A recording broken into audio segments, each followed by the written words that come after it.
नमस्कार साथियों, स्वागत है आप सभी का आपके अपने YouTube channel Kedarnath classes Uttarakhand में। साथियों, फिर से उपस्थित हूँ आपके समक्ष एक नवीनतम टॉपिक लेकर। और आज की इस टॉपिक में मैं बात करने वाला हूँ साथियों भारत के राष्ट्रपति के बारे में। ये टॉपिक बहुत इंटरेस्टिंग है और एक गारंटी ले रहा हूँ आपसे कि मात्र 2 वीडियो में इस टॉपिक को ऐसा पढ़ा दूंगा कि ज़िंदगी में आप कभी भूलने वाले नहीं हो।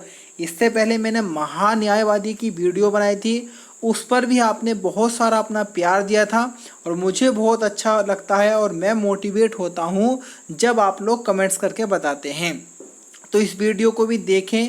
अगर आप अभी थोड़ा बिजी हो तो इसे ना देखें, जब आप फ्री हो जाए आराम से फ्री माइंड होने के बाद इस वीडियो को देखें, क्योंकि पूरे टॉपिक को पढ़ाने के बाद में मैं आपसे टेस्ट भी लूँगा। और इस टॉपिक को जब मैं पढ़ा दूंगा उसके बाद में 10 क्वेश्चंस का मैं टेस्ट लेने वाला हूँ और आपको बताने हैं कि आपने कितने नंबर का सही किया। तो अब हम बात करने वाले हैं भारत के राष्ट्रपति के बारे में। फिर से कह रहा हूँ कि इतना अच्छा पढ़ाने वाला हूँ कि आपने शायद, अगर आपने ऐसा पढ़ा हो या ना पढ़ा हो मुझे नहीं पता, लेकिन आप पढ़ने के बाद में पूरा आपको रट जाएगा, एक एक चीज़ आपको रट जाएगी। वीडियो ज़्यादा बड़ी होने वाली नहीं है। हाँ, टेस्ट है तो थोड़ा समय लग सकता है। तो पहले हम देखते हैं राष्ट्रपति से संबंधित जो अनुच्छेद है, एक बार सिंपल उन्हें थोड़ा सा पढ़ लेते हैं जिससे आपको थोड़ा सा याद हो जाए अगर आपको याद नहीं है। तो सबसे पहले हम बात करते हैं अनुच्छेद 52 की। तो 52 में कहा गया है कि भारत का एक राष्ट्रपति होगा। अनुच्छेद 53 की बात करूं तो राष्ट्रपति की शक्तियों का उल्लेख है। जैसे राष्ट्रपति की बहुत सारी शक्तियां हैं, आपने सुना होगा राष्ट्रपति तीनों सेनाओं का सर्वोच्च सेनापति होता है, तो वो भी एक तरह की शक्ति है। और कोई विधेयक अगर पास होता है लोकसभा राज्यसभा में तो अंतिम अनुमोदन राष्ट्रपति जी से कराना पड़ता है, तो वो भी एक प्रकार की शक्ति है। जब भारत में आपातकाल लग जाए तो शासन कौन करेगा? राष्ट्रपति करेगा, तो वो भी एक प्रकार की शक्तियां हैं। तो इसी प्रकार की अनेकों शक्तियां हैं राष्ट्रपति की, जिनका आपका उल्लेख अनुच्छेद 53 में है।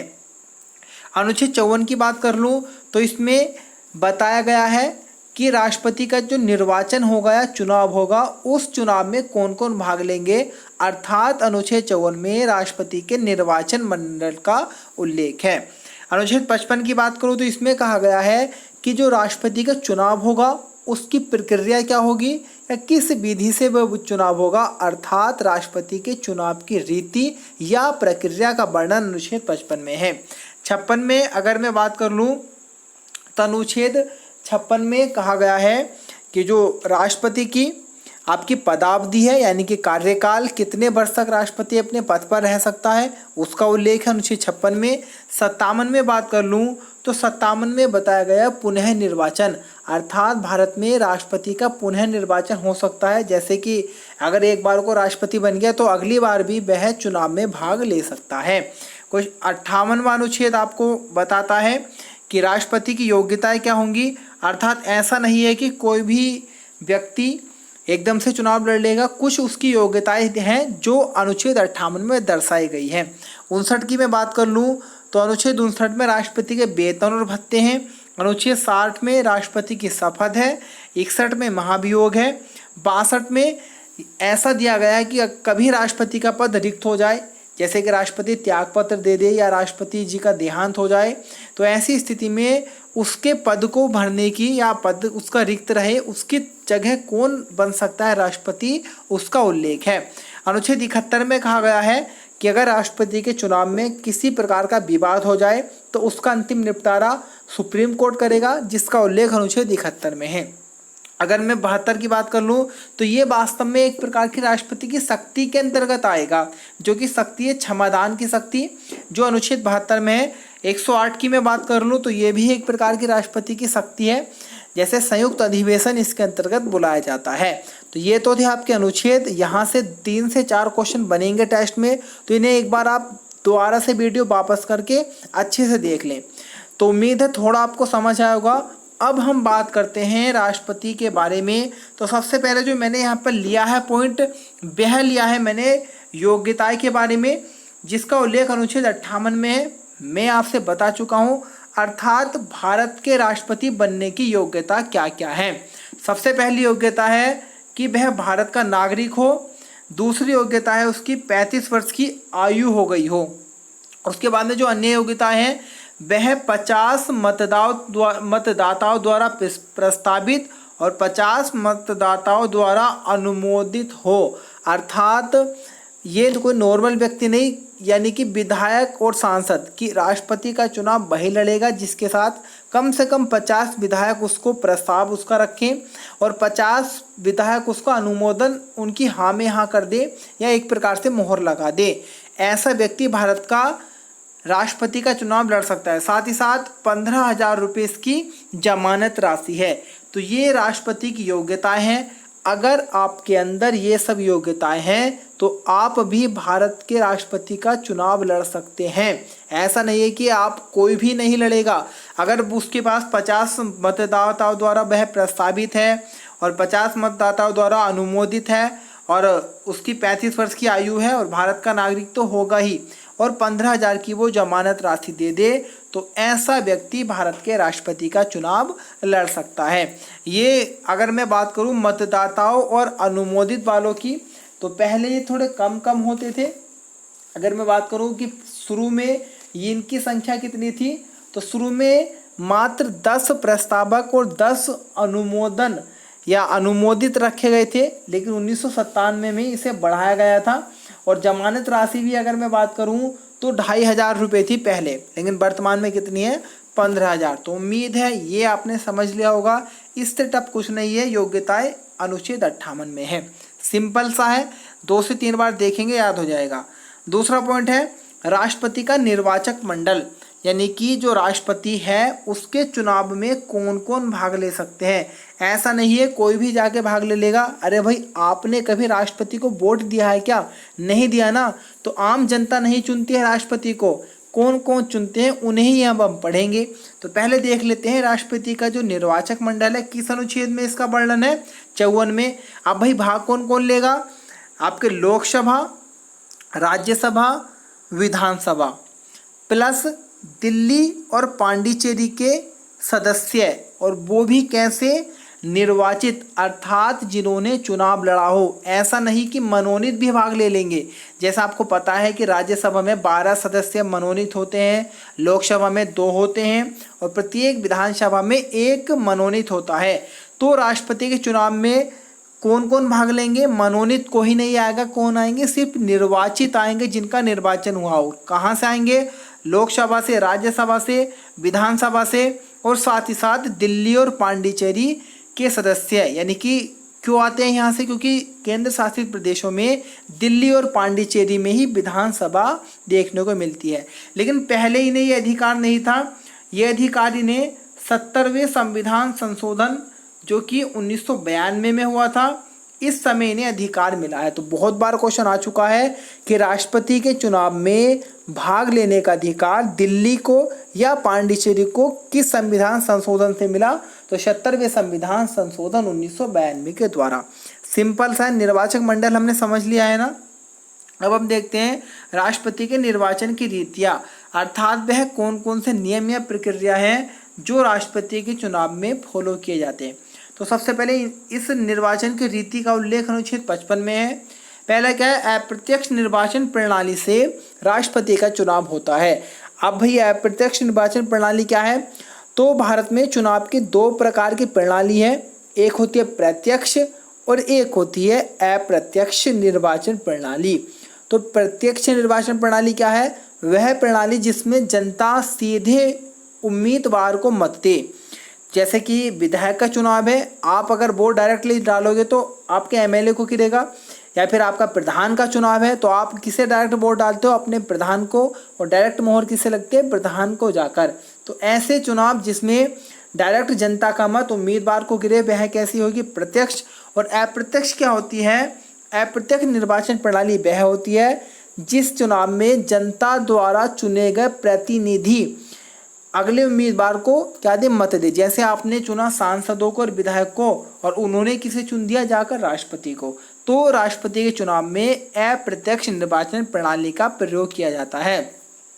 उसके बाद में आनुपातिक प्रतिनिधि पद्धति के अनुसार एकल संक्रमणीय मत प्रणाली। पहले तो हम देखते हैं कि एकल संख्यमंडलीय मत प्रणाली क्या है। तो भाई आपने देखा होगा कि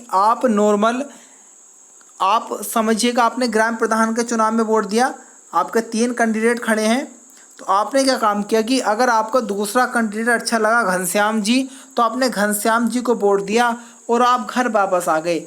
लेकिन राष्ट्रपति के चुनाव में ऐसा नहीं है।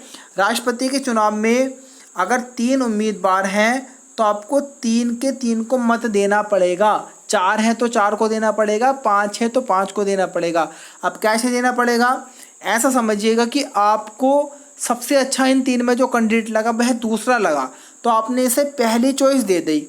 उसके बाद आपको जो अच्छा यानी कि इससे थोड़ा कम अच्छा लगा वह 3rd नंबर का उम्मीदवार लगा, तो आपने इसे कौन सी चॉइस रख दी, 2nd। उसके बाद में आपको जो इन तीनों में सबसे बेकार लगा तो उसे भी आपको मत देना पड़ेगा। अगर आपने उसे मत नहीं दिया तो आपका वोट हो जाएगा कैंसिल, यानी कि जो वोट वहाँ पर जाके देंगे। तो पहले को आपने 3rd दी। तो इस प्रकार से राष्ट्रपति के चुनाव में एकल संख्यमंडलीय मत प्रणाली का प्रयोग किया जाता है, यानी कि सबको मत दिया जाता है आपकी चॉइस के अनुसार। क्लियर है। उसके बाद में गुप्त मतदान होता है, यानी कि गुप्त तो अधिकांश सभी मतदान गुप्त ही रहते हैं, तो गुप्त मतदान होगा। उसके बाद में ये मैंने यहाँ पर लिख रखा है नॉर्मल, वैसे मैं बता भी चुका हूँ कि राष्ट्रपति के चुनाव में अगर कोई विवाद हो जाएगा तो उसका अंतिम निपटारा कौन करेगा, सुप्रीम कोर्ट करेगी, यानी कि सर्वोच्च न्यायालय करेगी। और किस अनुच्छेद के तहत, अनुच्छेद 71 के तहत। ये क्लियर है।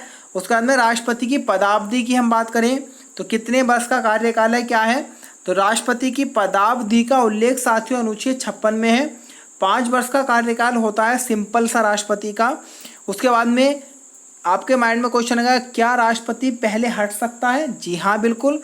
अगर राष्ट्रपति का मन में इच्छा है कि वह राष्ट्रपति के पद से हट जाए तो उपराष्ट्रपति का त्यागपत्र का उल्लेख आपको राष्ट्रपति त्यागपत्र देगा आपके उपराष्ट्रपति को, सिंपल सा है। उसके बाद में अगर संसद चाहे तो महाभियोग की प्रक्रिया के द्वारा भी राष्ट्रपति को हटा सकता है। ऐसा उल्लेख आपके संविधान में है कि अगर राष्ट्रपति संविधान का उल्लंघन करे तो ऐसी स्थिति में महाभियोग लाकर राष्ट्रपति को हटा सकते हैं। महाभियोग की प्रक्रिया में आपको समझाऊंगा, बहुत ही अच्छे तरीके से समझाऊंगा, आप लाइफ में कभी उसे भूलोगे नहीं। क्लियर है इतना भी कि भाई राष्ट्रपति की पदावधि 5 वर्ष का कार्यकाल, चाहे तो उपराष्ट्रपति को त्यागपत्र दे सकता है और महाभियोग के द्वारा भी उसे हटाया जा सकता है। अब हम बात करेंगे राष्ट्रपति की शपथ के बारे में। तो राष्ट्रपति जी की शपथ का उल्लेख अनुच्छेद 60 में है।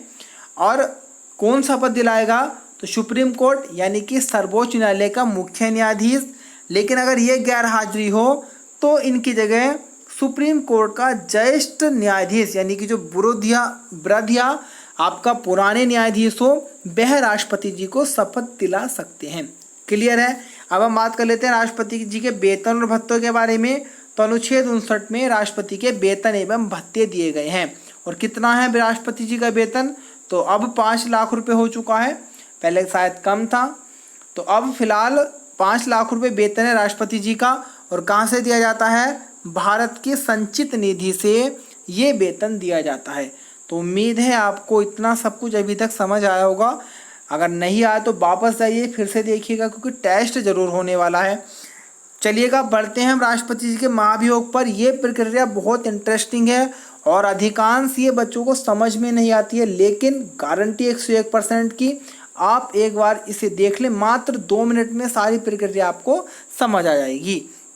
तो हम बात करते हैं कि राष्ट्रपति का महाभियोग क्या है और किस अनुच्छेद के तहत ये लगेगा और कैसे कैसे लगेगा। तो सबसे पहले हम बात कर ले राष्ट्रपति जी के महाभियोग, यानी कि राष्ट्रपति पर महाभियोग चलाकर उन्हें उनके पद से हटाना। किस अनुच्छेद में है, 61 में है।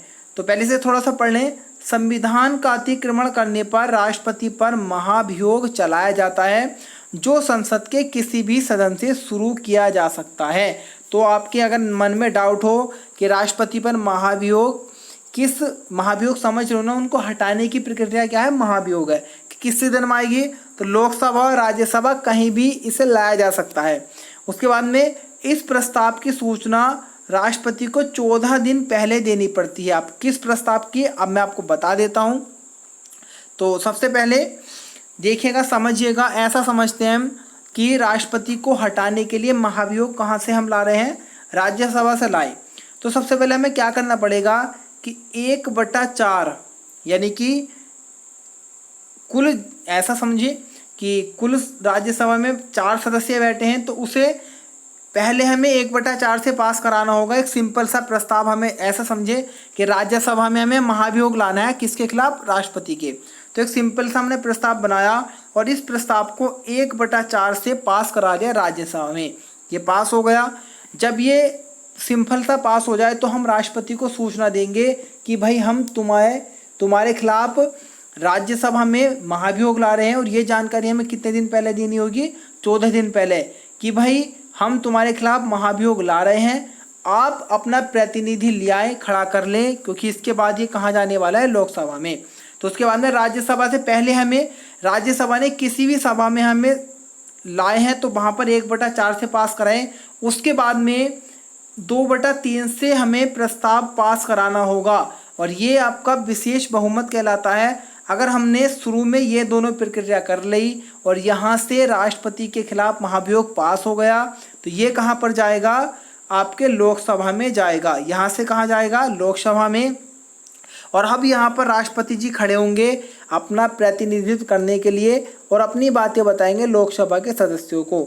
उसके बाद लोकसभा के जो अध्यक्ष होंगे वो निर्णय लेंगे कि यहाँ से राष्ट्रपति पर महाभियोग चलाया जाए या नहीं, और वे बात करते हैं। उसके बाद में मंजूरी मिल जाएगी, और लोकसभा में भी अगर यह विधेयक या यह प्रस्ताव 2/3 से पास हो जाएगा, तो इसी समय से राष्ट्रपति का पद क्या समझ लिया जाएगा, रिक्त समझ लिया जाएगा। लेकिन अब एक दिमाग में क्वेश्चन आएगा कि भाई राष्ट्रपति के चुनाव में किन्होंने भाग लिया, तो वहाँ पर अलग तरह की प्रक्रिया थी।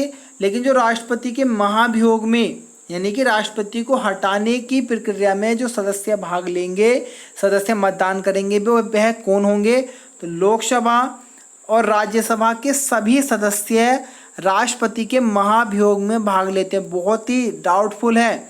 अगर राष्ट्रपति को हटाने की बात कर लें तो इसमें कौन कौन भाग लेंगे, लोकसभा, राज्यसभा के सभी सदस्य। और राष्ट्रपति के चुनाव में हमने क्या पढ़ा था, लोकसभा, राज्यसभा, विधानसभा तथा दिल्ली व पांडिचेरी 2 केंद्र शासित प्रदेशों के निर्वाचित सदस्य है। लेकिन यहाँ पर क्या है, सभी हैं, लेकिन कहाँ कहाँ के, लोकसभा, राज्यसभा के। उम्मीद है आपको ये समझ में आ गया होगा। अगर समझ में नहीं आया तो 1-2 बार और देखें, फिर भी समझना है तो मुझसे मालूम कर ले, श्योरली आपको कॉल पर बता दूंगा सारी चीज़ अच्छे से। तो ये हमारे टॉपिक थे। इसके बाद टेस्ट है, लेकिन मैंने आपको पहले ही कहा कि 2 वीडियो लाऊंगा। पहली वीडियो हो चुकी है, दूसरी वीडियो में मैंने अनुच्छेद 53 छोड़ा है, क्योंकि अनुच्छेद 53 में है राष्ट्रपति की शक्तियाँ। कुछ बड़ा टॉपिक है वो, इस वजह से मैंने उसको छोड़ दिया है। बहुत सारी शक्तियाँ हैं, उनको थोड़ा डीप भी पढ़ना है हमें, तो वो है। और उसके अंदर जो थोड़े मोड़े एक्स्ट्रा क्वेश्चन है वो मैं करा दूंगा। तो चलिएगा, तैयार हो जाइएगा, नोटबुक साइड में रख के, होने वाला है आपका टेस्ट। अगर आपको कुछ याद नहीं है, या आपको बहुत सारे क्वेश्चन आपको याद हो गए लेकिन कुछ याद नहीं है, तो आप वापस जाइएगा, वीडियो को पुनः देखें और उसके बाद टेस्ट दें। क्योंकि जब आपको याद होता है उसके बाद अगर आप टेस्ट दें तो बात ही कुछ अलग होती है और अच्छे से याद भी हो जाता है। तो चलिएगा, समय को ख़राब नहीं करना है। पहला प्रश्न है आपके सामने। ये थोड़ा सा मैंने छुटवा दिया था, पहले इसको एक बार यहाँ पर आकर देख लें वापस। ये 2 लाइनें थी कि संघीय कार्यपालिका का प्रधान कौन होता है, राष्ट्रपति होगा। लेकिन वास्तविक प्रधान आ जाए तो आपकी मंत्रिपरिषद आएगी। यानी कि भारत की जो संघीय कार्यपालिका है या केंद्रीय कार्यपालिका है, उसका संवैधानिक प्रधान कौन होगा, राष्ट्रपति होगा। लेकिन वास्तविक मालूम कर ले तो मंत्रिपरिषद आ जाता है। और भारत का प्रथम नागरिक भी कौन होता है, राष्ट्रपति। तो अब बढ़ते हैं टेस्ट की तरफ। तो हमारा पहला प्रश्न है, संविधान के अनुसार समस्त कार्यपालिका की शक्ति किसमें निहित है। तो यहाँ पर संविधान के अनुसार मालूम किए, ना कि वास्तविक। तो मैंने आपको बताया है, तो राष्ट्रपति में निहित होती हैं समस्त शक्तियाँ। क्वेश्चन नंबर 2 है, किस अनुच्छेद में राष्ट्रपति के पद की योग्यता दी गई है। तो जल्दी से दिमाग लड़ाइएगा, अभी आपको बताया है। तो इसका आंसर है ऑप्शन बी 58 में राष्ट्रपति के पद की योग्यताएं हैं। सभी कुछ बता चुका हूं क्या क्या योग्यताएं हैं। क्वेश्चन नंबर 3 है राष्ट्रपति पद उम्मीदवार के लिए न्यूनतम आयु, तो ये एक प्रकार की योग्यता है और न्यूनतम आयु है आपकी 35 वर्ष, यानी कि आपका बी ऑप्शन बिल्कुल सही है। क्वेश्चन नंबर 4 है और थोड़ा समझ के लगाइएगा आंसर, कहीं गलत ना हो जाए। क्वेश्चन नंबर 4 है राष्ट्रपति के निर्वाचन में भाग लेते हैं, यानी कि कौन कौन भाग लेंगे, तो थोड़ा सा दिमाग लगा ले एकदम से। पहला ऑप्शन है लोकसभा, राज्यसभा, विधानसभा, दिल्ली व पांडिचेरी के सभी सदस्य है। ऑप्शन 2 है संसद के दोनों सदनों के सदस्य है। ऑप्शन सी है लोकसभा, राज्यसभा प्लस विधानसभा प्लस दिल्ली पांडिचेरी, ये थोड़ा शॉर्ट में है, लोकसभा, राज्यसभा और दिल्ली पांडिचेरी के निर्वाचित सदस्य। तो भाई बिल्कुल सही आंसर है, सी ऑप्शन आपका करेक्ट है। यही मैंने आपको बताया था, यहाँ पर सभी लिखा हुआ था तो ये गलत हो जाता है। कौन थे, सिर्फ निर्वाचित, लोकसभा, राज्यसभा, विधानसभा, दिल्ली पांडिचेरी के निर्वाचित सदस्य। क्वेश्चन नंबर 5 है राष्ट्रपति के चुनाव की निर्वाचन रीति किस अनुच्छेद में, तो भाई बहुत इजी क्वेश्चन है, जल्दी से आंसर लगाइएगा। तो आंसर होगा ऑप्शन बी अनुच्छेद 55 में राष्ट्रपति के निर्वाचन की रीति है। क्वेश्चन नंबर 6 है राष्ट्रपति की शपथ किस अनुच्छेद में है, तो शपथ का उल्लेख अनुच्छेद 60 में, यानी कि बी ऑप्शन सही है। और आपका सुप्रीम कोर्ट का न्यायाधीश या कोई ज्येष्ठ न्यायाधीश राष्ट्रपति जी को शपथ दिलाता है। क्वेश्चन नंबर 7 है राष्ट्रपति पर महाभियोग की प्रक्रिया किस अनुच्छेद में, तो महाभियोग भाई अभी तो बताया है, तो आंसर हो जाएगा आपका सी अनुच्छेद 61 में राष्ट्रपति पर महाभियोग है। क्वेश्चन नंबर 8 है आपका कि जब राष्ट्रपति अपना त्यागपत्र देता है तो उपराष्ट्रपति तत्काल इसकी सूचना, सॉरी ये मैंने आपको शायद अभी मैंने छुड़वा दिया होगा, तो ये क्वेश्चन बहुत अच्छा है। जब राष्ट्रपति अपना त्यागपत्र देता है तो उपराष्ट्रपति तत्काल इसकी सूचना किसे देता है, तो भाई अगर राष्ट्रपति के मन में त्यागपत्र देने की आए तो वह उपराष्ट्रपति को देगा, और उपराष्ट्रपति इसकी एकदम से जानकारी किसे देगा, लोकसभा के अध्यक्ष जी को, यानी कि सी ऑप्शन सही है। तो इसे आप कट कर लें, कट नहीं करना, आंसर इसका बिल्कुल सही है। क्वेश्चन भी अच्छा है, लेकिन जितने क्वेश्चन मैंने कराए हैं उसमें से कट कर लें, शायद में थोड़ा मिस हो गया बताने में, लेकिन यहाँ पर आपका हो गया कंप्लीट। क्वेश्चन नंबर 9 है राष्ट्रपति को शपथ कौन दिलाता है, तो राष्ट्रपति जी को शपथ कौन दिलाएगा, तो आपके सुप्रीम कोर्ट के मुख्य न्यायाधीश या भारत के मुख्य न्यायाधीश शपथ दिलाते हैं। हाई कोर्ट का नहीं लगाना है, कहाँ का लगाना है, सुप्रीम कोर्ट आ जाए, उच्चतम न्यायालय आ जाए या सर्वोच्च न्यायालय आ जाए, बात एक ही है। क्वेश्चन नंबर 10 है राष्ट्रपति पर महाभियोग का प्रस्ताव संसद के दोनों सदनों में कुल सदस्यों के कितने बहुमत से पारित होना चाहिए, तो बहुत ही अच्छा क्वेश्चन है, तो जल्दी से बता दीजिएगा आंसर क्या होगा। तो भाई आंसर होगा आपका डी 2/3 बहुमत, और इसे ही कहते हैं हम विशेष बहुमत। अगर क्वेश्चन एग्जाम में आ जाए कि विशेष बहुमत किसे कहते हैं, तो कुल सदस्यों का 2/3 बहुमत कैसा होता है, तो विशेष बहुमत। तो इसका आंसर डी। तो भाई कैसे लगा आपको टेस्ट और हमारा राष्ट्रपति, एक वीडियो और बची हुई है उसको देखना ना भूले, कंप्लीट हो जाएगा बिल्कुल, और एग्ज़ाम में आप जाएंगे तो लगभग 90 से 99% की गारंटी है भाई।